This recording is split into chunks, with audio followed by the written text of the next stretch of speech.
Hey Dan, how's it going? I hope that you guys are feeling better. My week has gone pretty well. I'll start off with our snack of the week, which was a cookie that I baked. It was my first attempt at baking cookies, and so I decided to go the proper route and make a 12-inch cast iron skillet pan of cookies. So this is what it looked like. And it actually turned out quite well, which I'm thrilled about. This week in D&D, we were talking to this monk who had a potato chip factory, and he answered a bunch of our questions, and as we were leaving, nobody guessed his name right, by the way. The closest we were thinking was like Chip Master, and as we left, come to find out he was the Chip Monk, because he was a monk who had a potato chip factory, and none of us, out of all the people in the group, including Scott, weren't able to guess the name, which is sad because he would have given us the person who guessed right 1,000 experience points. So we left the chipmunk and followed the breadcrumb trail that was the other path that we could find, and we came across a beach, and we also found a witch who had a hut there, who half of it, the house, was the stereotypical witch that you would think in fairy tales, etc. The other half was a beach house from Florida, and that's where this particular witch lived, and she was good. She was just annoyed that all these stereotypes were being applied to her, which, understandable if you're living on a beach in Florida. So we got a few potions from her, and then an extra potion of health, and I also took one of the ones that hadn't been turning out, so I'm probably going to either throw that at something or at some point drink it when I get really brave. So after leaving the witch's house, we went into the forest.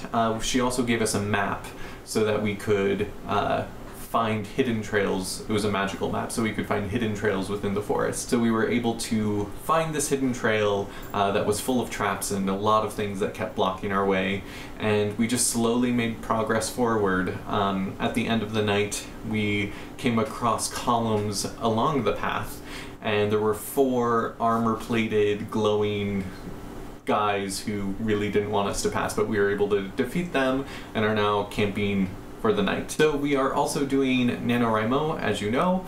Vanessa has been able to keep up quite well. I, on the other hand, have been averaging about 1,000 words per day, which is not good because I need to be hitting about 1,600 words a day, so add that up over the past 22 days, and that's a lot of words that I need to catch up if I want to hit the 50,000 word mark. Also, I ordered a few things for my camera.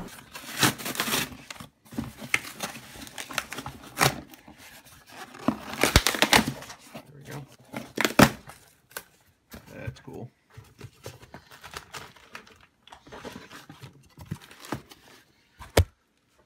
Ta-da! So, I got batteries. So I got these 3 batteries for my camera, the Blackmagic Pocket Cinema camera, because these only last about between half an hour to an hour depending on what you're shooting. So I got 3 more, so that gives me a total of 6, and so that should be plenty for pretty much a whole day shooting, that type of thing. So this just came in the mail today, which I'm pretty excited about. Lastly, my brother-in-law Josiah is visiting.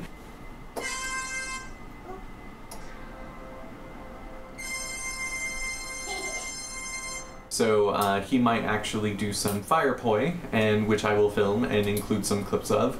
We're hoping to find a place where he can do sparkle poi, but it requires a few 100 feet of non-flammable anything. We're hoping that if it does snow, we can go out to one of our friend's house that has a field in his backyard and do it there. So if so, I will definitely get footage and get it on this channel because it's awesome. Also, one last thing. I was listening to a podcast and they mentioned something called subvocalization, which is what some people do when they read. So if they're reading words, they hear a voice in their head, which is something that I do. When I read, I hear my voice reading the words, and also sometimes with sign as well. So I was wondering if you are a subvocalizer. Vanessa is not. She reads by looking at the shapes and can read more than 1 sentence at a time because of it, and reads twice as fast as I do. When you subvocalize, when you read, it actually causes you to only read as fast as you can speak out loud, which can max out at about 300 words per minute. So do you subvocalize when you read, or do you just go by recognition of shape and concept more than saying the words in your head? That was my week. I hope you are having a better week than you were last week. How did the workshops go? I really hope that they went well, and I will see you on Thursday.